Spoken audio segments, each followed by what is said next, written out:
Pedro Kalungsod, ipanalangin mo kami. May mga kwento sa ating kasaysayan na hindi isinulat ng mga makapangyarihan, kundi ng mga pusong marunong manampalataya. May mga pangalan na hindi binigkas ng mga hari, subalit binigkas ng mga santo. Isa sa kanila ay isang binatang Visayan. Tahimik, mapagkumbaba, ngunit may apoy sa kanyang kaluluwa na hindi kayang patayin ng panahon. Sa gitna ng karagatan, sa malalayong pulo, isang batang misyonero ang naglakbay. Dala ang pananampalataya at pag-asang maipakalat ang liwanag ng Diyos. Hindi siya hari, hindi siya sundalo, ngunit sa kanyang kamatayan, isinilang ang kabanalan. Ito ang kanyang kwento, ang kwento ng pag-ibig na mas malakas kaysa takot, ang kwento ng batang naging banal, ang kwento ni San Pedro Kalungsod, ang pusong hindi natitinag, ang lupang sinilangan. Sa gitna ng mga pulo ng Visayas, sa ilalim ng araw na may naglalaro sa tubig ng dagat, isang batang lalaki ang tumatakbo sa tabing dagat. Si Pedro, anak ng isang simpleng pamilya, ay lumaki sa kapaligiran puno ng pananampalataya. Araw-araw, tunog ng kampana at amoy ng kandila sa kapilya ang kanyang umaga. Ang mga pari at misyonero ay dalas dumaraan sa kanilang baryo, mga banyagang nagtuturo ng salita ng Diyos sa wikang hindi pa ganap na uunawaan ng mga bata. Ngunit si Pedro may kakaibang kinang sa mata. "Father, bakit kayo nagtuturo kahit mahirap?" tanong niya minsan. Dahil hindi kayang sukatin ng dila ang katotohanang dapat marinig ng kaluluwa, sagot ng misyonero. Sa murang edad, natutunan niyang maniwala, hindi lang sa Diyos, kundi sa kakayahang maglingkod. Ang maliit na baryo ng Ginatilan, Cebu, ang naging duyan ng kanyang pananampalataya. Ang tawag ng misyon. Lumipas ang mga taon. Sa murang edad na 19, ipinadala si Pedro bilang katulong sakristan ng mga misyonerong Iswita. Ang kanyang unang tungkulin, maglingkod sa mga misa, magturo ng dasal sa mga bata, at tulungan ang mga pari sa pagtuturo ng katikismo. Isa sa mga paring iyon ay si Father Diego Luis de San Vitores, isang misyonerong Kastila na kilala sa kababaan loob at walang takot na pananampalataya. Sa unang pagkikita nilang palamang, naramdaman ni Pedro ang kakaibang sigla ng misyon. "Pedro," wika ni Father Diego, "ang liwanag ng Diyos ay hindi nananatili sa isang pulo. Kailangan nating dalhin ito sa mga pusong di pa nakakarinig ng kanyang pangalan." "Father," sagot ni Pedro, "kung iyon ang kalooban ng may kapal, handa akong sumama." Hindi niya alam, ang pagsaang-ayon niyang iyon ang magtutulak sa kanya sa pinakamalalim na pagsubok ng kanyang buhay. Sa gitna ng karagatan, ang paglalakbay patungong Marianas ay hindi madali. Bumangon ang unos, nagngit-ngit ang hangin, at ang barko'y halos lamunin ng dagat. Ngunit sa gitna ng dilim, nakaluhod si Pedro, nakapikit, nagdarasal. "Panginoon, kung ito ang simula ng aking paglalakbay, huwag mo nang sanang hayaang mataot ako sa mga alon." Habang naglalakbay sila patungong Guam, bawat hampas ng alon ay parang paalala. Ang tunay na pananampalataya ay hindi sa oras ng ginhawa, kundi sa oras ng panganib. Pagdating nila sa lupaing iyon, sinalubong sila ng katahimikan at mga mata nagmamasid mula sa gugat. Ang mga taong tinawag nilang Chamorro, mga katutubong may sariling paniniwala, sariling Diyos at sariling takot sa mga banyagang dala ang krus.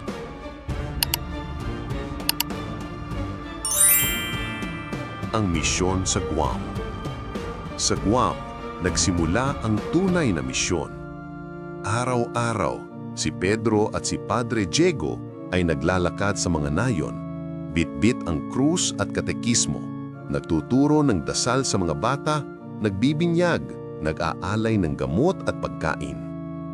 Maraming Chamorro ang tumanggap ng pananampalataya. Ngunit, marami rin ang tumanggi. May mga pinunong naniwala na ang mga banyaga ay nagdadala ng sumpa. Isang araw, habang tinuturuan ni Pedro ang mga bata ng ama namin, may lumapit na matandang Chamorro. "Bakit mo tinuturuan ng mga bata ng panibagong Diyos?" tanong nito. "Dahil siya ang Diyos na nagmamahal sa lahat, kahit sa iyo," sagot ni Pedro. Ang sagot na iyon ay naging simula ng pag-aalinlangan ng pagkakahati sa puso ng mga tao. Ngunit, hindi umatras si Pedro. Ang kanyang mga ngiti ay hindi napawi dahil alam niyang ang pag-ibig na walang takot ay higit sa anumang sandata. Mga anino ng panganib. Lumipas ang mga buwan at unti-unting lumakas ang galit ng ilang pinunong Chamorro. Dahil sa paglaganap ng Kristyanismo, naramdaman nilang nababawasan ang kapangyarihan ng kanilang mga Diyos. May mga bulong na nagsasabing ang mga banyaga ay may dala ng kamatayan, ng sumpa. Isang gabi, habang nagdarasal si Padre Diego at si Pedro, may narinig silang yabag. Sa labas ng kanilang kubo, may mga matang nagmamasid sa dilim. "Pedro," bulong ni Padre Diego, "ang liwanag ay laging sinusubok ng dilim." "Kung kailangang magdusa tayo, Father," sagot ng binata, "nanaisin kong magdusa ng may ngiti." At sa sandaling iyon, nagsimula ang simoy ng kapalaran na magtatakda sa kanilang mga pangalan sa kasaysayan. Mga butil ng liwanag. Muling sumikat ang araw sa Guam. Ang mga bata ay natutong magdasal, mag-sign of the cross, at magbigay galang sa bagong pananampalataya. Ang bawat turo ni Pedro ay puno ng kabaitan, hindi mayabang, hindi marahas, bagkus puno ng pag-ibig na tila sinasabayan ng awit ng mga ibon sa umaga. "Father," sabi ni Pedro, "parang mga binhing lumalago ang mga batang ito. Kapag inaruga, sila mismo ang magpapalaganap ng pananampalataya." Tumungo si Padre Diego. "At ikaw, Pedro, ay isa sa mga unang binhi." Ngunit, sa bawat liwanag, may aninong sumusubok na magkubli. Sa mga pusong tumunggap ng bagong pananampalataya, may iilan ding nanatiling takot at galit. Ang kanilang mga Diyos ay nilalapastangan daw. Ang kanilang mga tradisyong ay unti-unting naglalaho.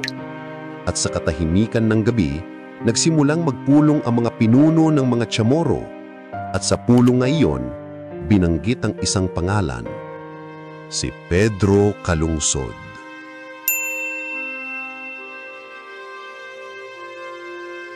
Ang bagyong hindi nakikita. Habang patuloy sa misyon sina Pedro at Padre Diego, nagsimulang kumalat ang mga bulong-bulungan.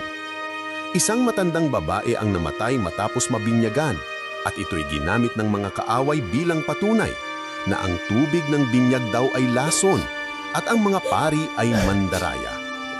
Ang mga mata ng mga Chamorro ay nagbago. Ang mga dating ngiti ay napalitan ng malamig na tingin.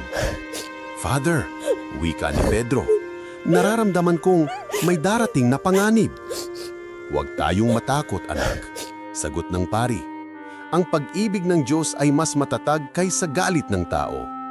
Ngunit kahit ang pananampalataya ay may kahinaan kapag napalibutan ng takot.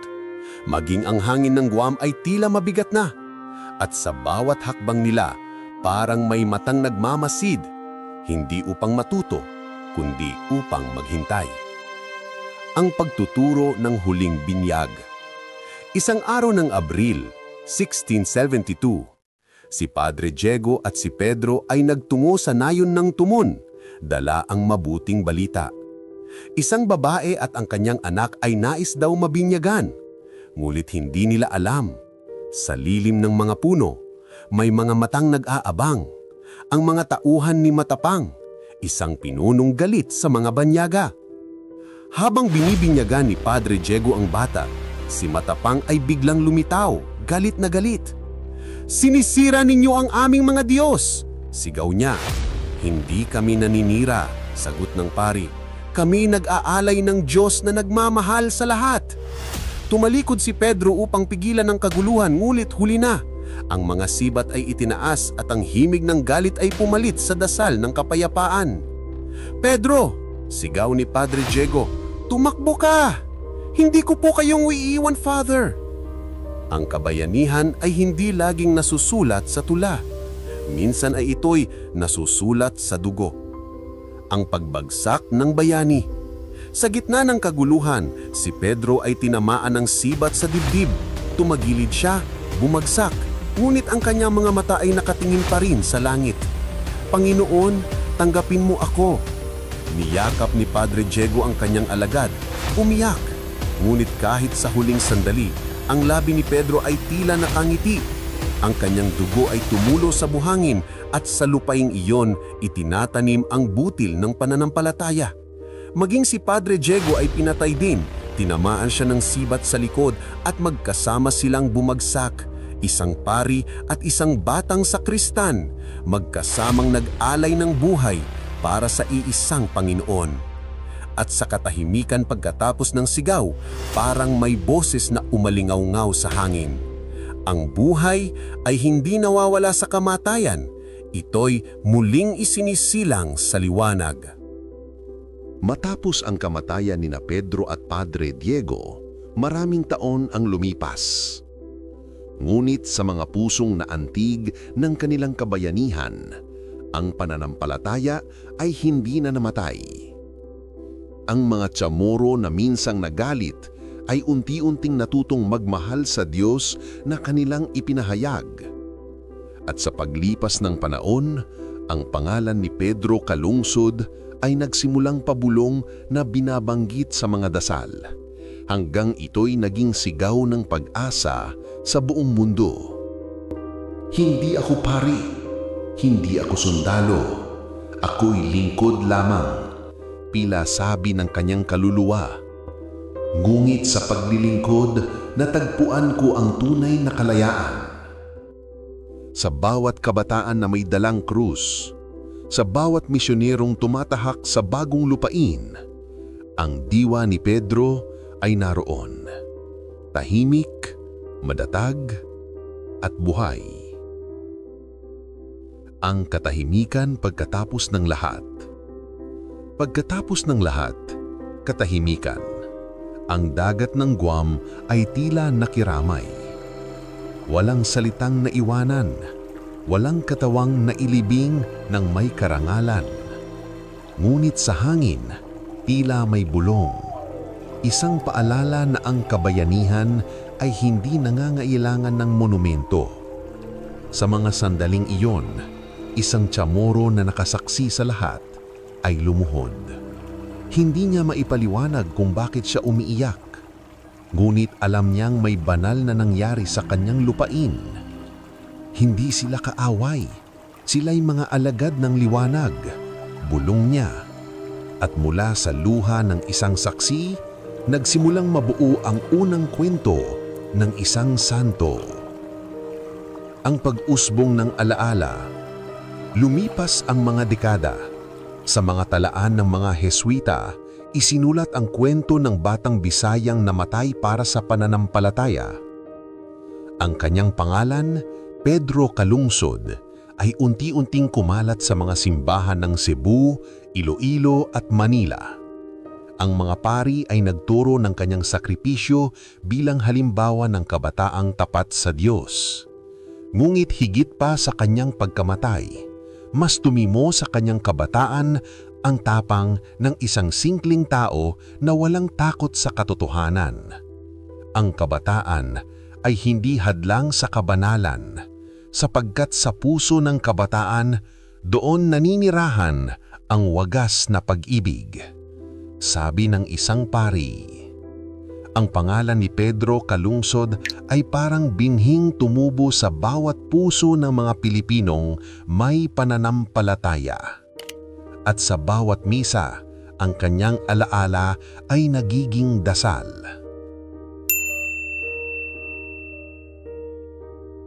Ang Ebanghelyo ng Kabataan. Ilang dekada ang lumipas, ang pangalan ni Pedro Calungsod ay naging isang alamat na binubulong ng mga alon ng Guam. Ngulit sa Pilipinas, sa bayan ng Visayas, may mga kabataang naririnig ang kanilang kwento ng isang batang sakristan na nag-alay ng buhay para sa pananampalataya. At mula sa mga baryo ng Cebu hanggang sa simbahan ng Cebu City, ang larawan ni Pedro ay nagsimulang buhayin muli bilang simbolo ng kabataang marunong magmahal, hindi sa pamamagitan ng lakas, kundi sa katapatan ng puso. Ang katahimikan pagkatapos ng dugo. Pagkaraan ng pagpaslang, bumalik ang katahimikan sa tumon, gulit hindi iyon katahimikan ng kapayapaan, iyon ay katahimikan ng pangungulila. Ang dagat ay tila nagdadalamhati, ang mga ibon ay hindi umaawit sa mga puno, at sa gitna ng kalungkutan, ang mga Chamorro ay nagsimulang makaramdam ng bigat. Isang bigat na hindi galing sa takot, kundi sa konsensya. Ilan sa kanila ang lumapit sa mga krus na naiwan ni Father San Vitores, at doon tahimik silang nagdasal. Ang krus na minsang itinapon, ngayon ay muling hinakap. Ang binhi ng pananampalataya. Sa Visayas, kumalat ang balita ng kamatayan ni Pedro. Nguit handi sa takot, ang balita ay nagdulot ng pagkamulat.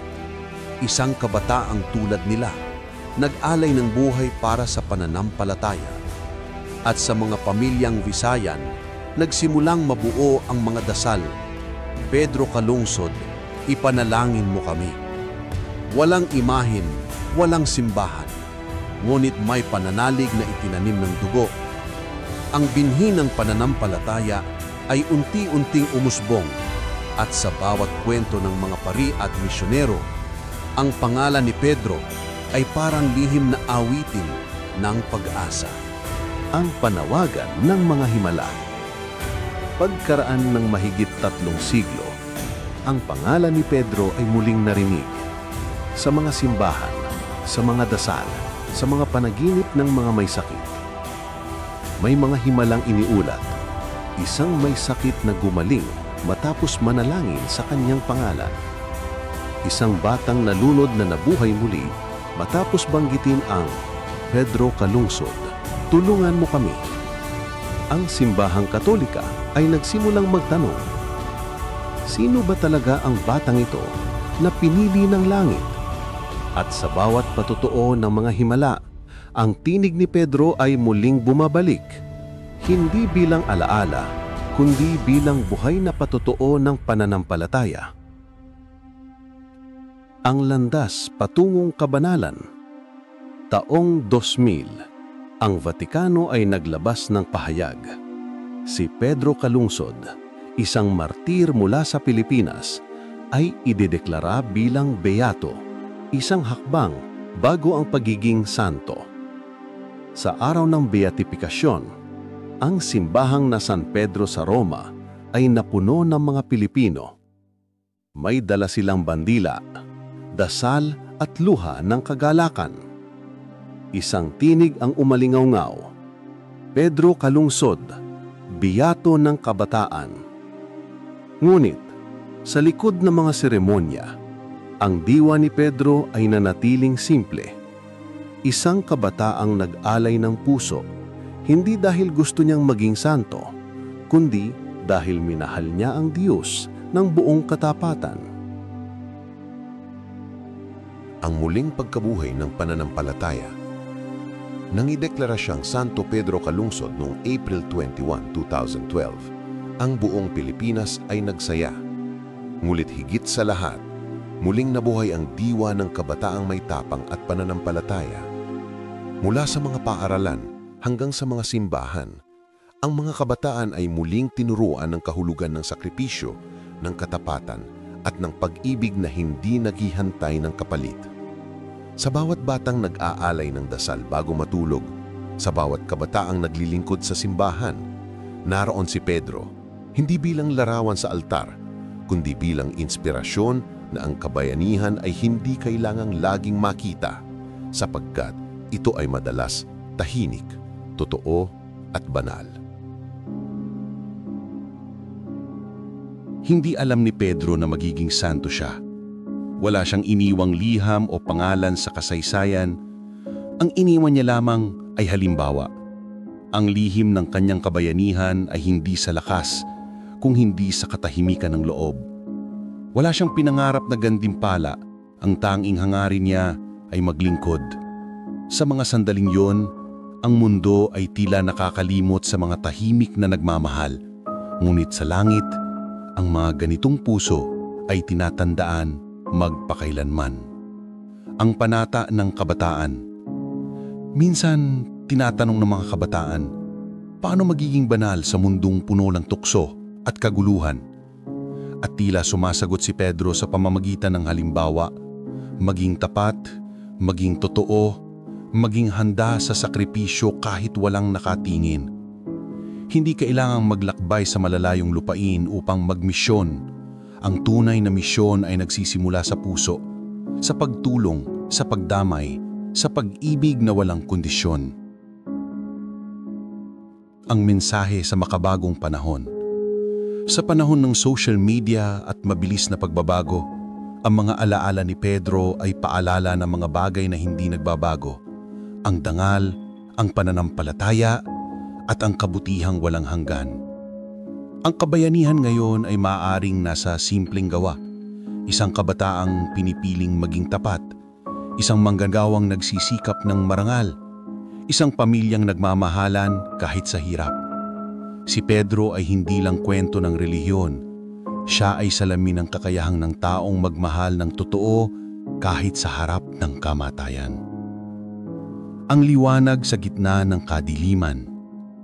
Maraming kabataan ngayon ang nawawala sa dilim, ng kawalang direksyon, ng panghihinamang loob, ng pagkalito. Ngunit sa bawat pagdilim ng mundo, lagit-laging may isang liwanag na muling sisikat. At ang liwanag na iyon ay ang halimbawa ni Pedro Calungsod. Ang kanyang kwento ay nagpapaalala. Ang pananampalataya ay hindi lamang para sa mga pari o santo. Ito ay para sa bawat isa na pumipiling maging mabuti sa gitna ng kasamaan.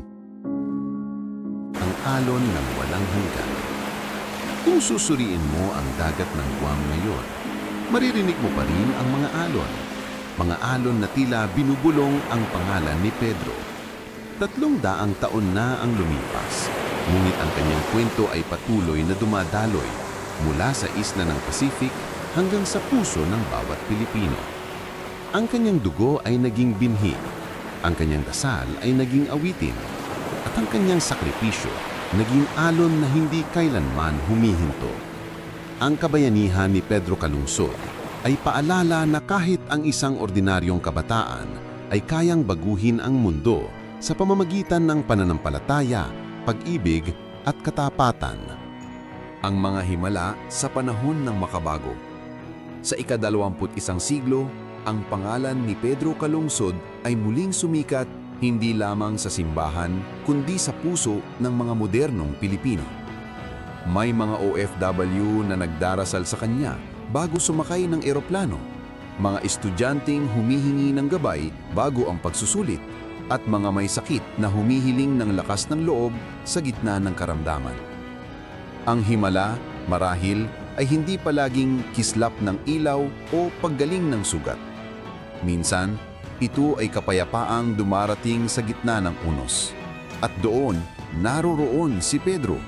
Hindi sa langit lamang, kundi sa puso ng bawat nananalig. Ang walang hanggang misyon. Ngayon, 4 na siglo na ang lumipas. Ngunit sa bawat dasal ng isang kabataan, sa bawat luha ng isang ina, at sa bawat alay ng isang misyonero, nariyan pa rin ang espiritu ni Pedro Calungsod. Hindi siya santo lamang ng simbahan. Isa siyang paalala na ang tunay na kabanalan ay nasusukat sa tapat na pag-ibig. Hindi sa dami ng milagro, kundi sa kababaang loob ng isang pusong handang mag-alay. At sa pagtatapos ng ating paglalakbay, bumabalik tayo sa simula. Sa isang simpleng binata mula sa Visayas na pinili ang pananampalataya kaysa buhay. Ang kanyang misyon ay hindi natapos sa tumon. Nagsisimula ito sa bawat isa sa atin. Ang liwanag sa mga panaginip. May mga kwento mula sa mga misyonero sa Visayas na sa gitna ng gabi, nakakapanaginip sila ng isang batang may hawak na krus. Nakangiti at nagsasabing, "Huwag kayong matakot, hindi kayo nag-iisa." Minsan sa isang maliit na baryo sa Cebu ay nagising isang batang babae na umiiyak. Sa kanyang panaginip, may isang binatang nagsalita sa kanya. "Magtiwala ka kahit wala kang nakikita." Ilang araw matapos noon, gumaling sa karamdaman ng kanyang ama. Hindi na kailangang itanong kung sino ang binata sa panaginip. Ang pangalan ay marahang bumubulong sa hangin. Pedro. Ang tinig ng pananampalataya. Sa bawat himig ng dasal, sa bawat tunog ng kampana tuwing umaga, naroroon ang alaala ng kanyang kabayanihan. Ang mga kabataang pari sa Pilipinas ay madalas magsabing, "Kung kaya ni San Pedro kalungsod, kaya ko rin." At sa mga kabataan ng makabagong panahon, ang kanyang kwento ay naging salamin ng paninindigan. Paninindigan laban sa takot, laban sa tukso, laban sa paglimot. Ang kanyang tinig ay hindi malakas, ngunit malinaw. Isang bulong ng pananampalataya na humahaplos sa konsyensya ng bawat Pilipino. Ang alaala sa bawat alon. Sa pampang ng tunog, may mga manlalakbay na pumupunta upang manalangin. Doon, sa mismong dagat kung saan dumanak ang dugo ni Pedro, ay naroon na ngayon ang katahimikan ng kapatawaran. Isang simpleng krus ang nakadirik. Walang ingranding palamuti, ngulit bawat bato sa paligid nito ay tila may kwento. At kapag bumagsak na ang araw sa karagatan, ang sinag ng liwanag ay dumadaan sa krus na para bang sinasabi ng langit, ang pag-ibig ay hindi kailanmang natatapos sa kamatayan. Ang pamana ng kabataan. Sa makabagong panahon ng teknolohiya at gulo, madaling makalimutan ang katahimikan ng pananampalataya. Ngunit sa mga simbahan, sa mga paaralan at maging sa social media, ang pangalan ni San Pedro Calungsod ay muling sumisibol. May mga kabataang gumagawa ng pelikula tungkol sa kanya, artista na nagpipinta ng kanyang imahe at mga musikong umaawit ng kanyang pangalan. Sila ang mga bagong misyonero, hindi naglalakbay sa karagatan, kundi sa internet. Dala ang mensahe ng kabutihan, pananampalataya at pag-asa. Ang kwento ni Pedro ay muling nabubuhay. Sa bawat kabataang pumipili ng tama kahit mahirap, kahit mag-isa. Ang walang hanggang pananampalataya. Sa bawat dulo ng kwento, laging may panibagong simula. Ang Mind in Rewind ay bumabalik ngayon sa pinakauna. Sa batang Bisaya na naglakad patungo sa liwanag, hindi dahil alam niya ang wakas, kundi dahil tiwala siya sa Diyos na kanyang sinusundan. Ang kanyang buhay ay paalala na ang pananampalataya ay hindi kwento ng tagumpay, kundi kwento ng pag-ibig na handang mamatay para sa tama. At sa bawat tumitingla sa langit ngayong gabi, marahil makikita mo ang kanyang ngiti. Ang ngiting nagsasabing, ang liwanag ng Diyos ay laging naririyan sa gitna ng kadiliman, sa gitna ng takot, at sa puso ng mga naniniwala. Pedro Calungsod, ipanalangin mo kami. Sa bawat yugto ng kasaysayan, may mga pangalan na hindi kailanmang nabubura. At si Pedro Calungsod, isang simpleng binata mula sa Visayas, ay isa sa mga iyon. Ang kanyang buhay ay paalala na hindi kailangang maging dakila upang maging banal. Ang kailangan lamang ay pusong handang maglingkod at pananampalatayang hindi kayang patayin ng kahit kamatayan.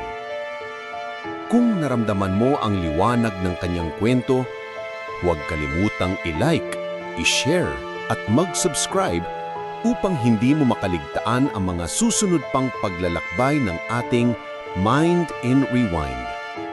Dahil sa bawat alaala, may aral. At sa bawat aral, may pag-asa.